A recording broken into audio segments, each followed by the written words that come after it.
शांति सर्वोच्च उपचार, piece the greatest healer. भारतीय लोकाचार में शांति के 3 स्तर माने गए हैं।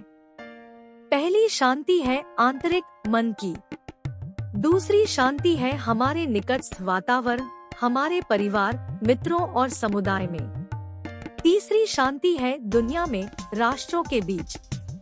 आंतरिक शांति समुदायों और परिवारों में शांति की नींव होती है। मानवता की भलाई के कार्य करने के लिए आवश्यक साहस और आत्मविश्वास के लिए मन की शांति आवश्यक है।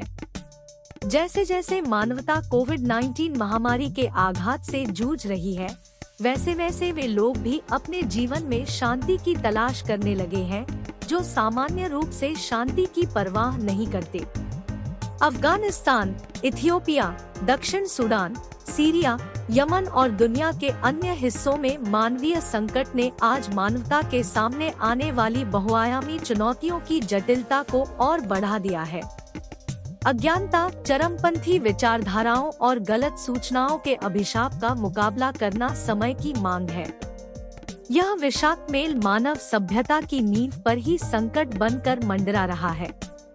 आंतरिक शांति के बिना वैश्विक शांति, सतत विकास और सामाजिक एकीकरण जैसे बाहरी लक्ष्य मृगतृष्णा बने रहेंगे। शांति कोई ऐसी वस्तु नहीं है जिसे बाजार में खरीदा जा सके। इसका हम में से प्रत्येक के भीतर पालन पोषण करना होगा। आंतरिक शांति पाने में मुख्य बाधा मन में तनाव है।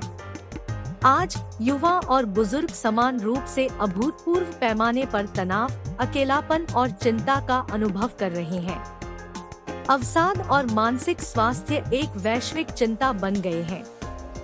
दुर्भाग्य से न तो घर पर और न ही विद्यालय में हम यह सीखते हैं कि अपनी नकारात्मक भावनाओं को कैसे संचालित करें, तनाव से कैसे छुटकारा पाएं और जीवन की कठिनाइयों का सामना कैसे करें। तनाव और आक्रामकता का आपस में सीधा संबंध है। वे दोनों एक दूसरे का पोषण करते हैं और इस प्रकार हिंसा का एक चक्र बनाते हैं।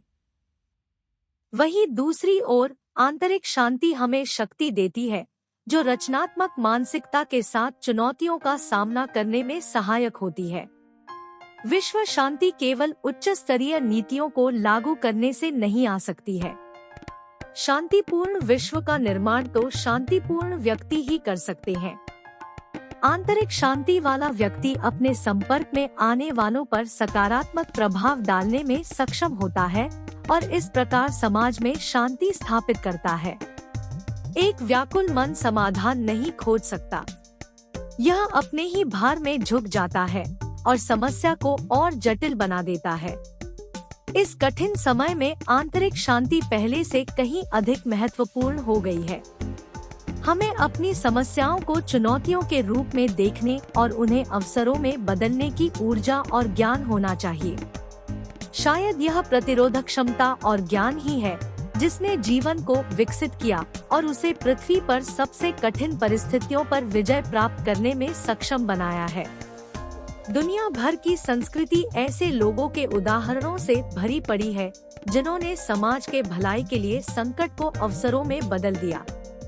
अब जबकि मानवता पुनः परिवर्तन और रूपांतरण के चौराहे पर है, हमें प्रत्येक व्यक्ति के भीतर शांति का आह्वान करने की आवश्यकता है, जो हमें वर्तमान संकट को साहस, आत्मविश्वास और करुणा के साथ पार करने सहायक होगी। आंतरिक शांति ही वह आधार है जिस पर हम दुनिया में सुधार और राहत के लिए आवश्यक शक्ति और प्रतिबद्धता को पा सकते हैं।